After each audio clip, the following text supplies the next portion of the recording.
Viewers, the latest news about Ethiopia, Amhara, Tigray, and Afar region is that we are receiving several reports about the ongoing fighting in the Afar region that we will share with you in this video.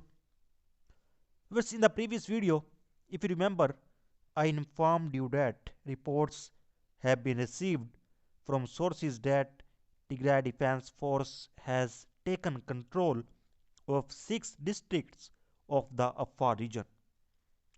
And the Afar administration also confirmed this news. And reports have been received from Tigray Defense Force today that Tigray Defense Force soldiers are moving towards several more areas in the Afar region, and several major districts of the Afar region are under the control of Tigray Defense Force, which according to reports received from Tigray Defense Force has also gained full control over Birhale and Konobo, where heavy fighting has been going on for the past several days. And instead of stopping the war in the Afar region, more is spreading towards several areas. And the main reason for this is the soldiers of the Eritrean army present in the Afar region. Where the soldiers of the Eritrean army are present in the Afar region and supporting the Afar forces against the Tigray Defense Force, due to which heavy fighting is going on between Afar forces and Tigray Defense Force. And Tigray Defense Force soldiers are moving towards several more areas after gaining control over several districts. And on the other hand, many reports are being received from Oromo Liberation Army. The Oromo Liberation Army says the soldiers of the Oromo Liberation Army have occupied key areas of the central, western, and eastern Oromia region. And they said that the Oromo Liberation Army, which is fighting a furious war with government forces, has been carrying out massive operations in recent days. And apart from this, Oromo Liberation Army has claimed victory in the ongoing fight in the Valiga, Shiva, and Guji areas. And along with this, ad agencies say more than 1 lakh families have migrated due to the ongoing clashes in the Valiga area of Oromia region. And hundreds of young people are joining Oromo Liberation Army, claimed by Oromo Liberation Army Central Command, and getting military training.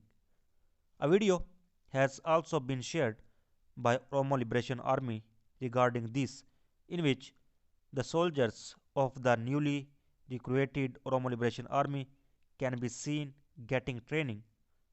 Let's watch the video, then we talk further.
But on the other hand, President Macky Sall of Senegal should ensure that civilian protection, human rights, and justice and accountability are the focus of the African Union's agenda as he takes over leadership of the 55 country body, Human Rights Watch said today.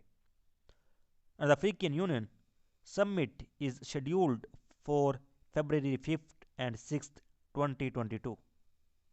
Where Senegal's President Macky is taking up the presidency of the African Union as the continent faces enormous security and health challenges, political upheaval, and social unrest, said Karine Kaniza, Africa Advocacy Director at Human Rights Watch.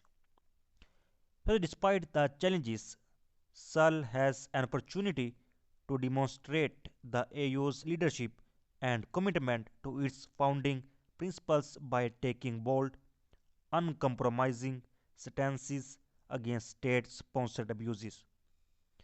Responding to victims' calls for protection and justice and pressing for equal and fair multilateral relations with the global north. And African leaders meeting in Addis Ababa should give priority to addressing the rampant abuses occurring in the conflict in Ethiopia between fighters affiliated with the Tigray People's Liberation Front and the Ethiopian federal government and its allies, including Eritrea. And the conflict, now ongoing for more than a year, is having a devastating impact on civilians.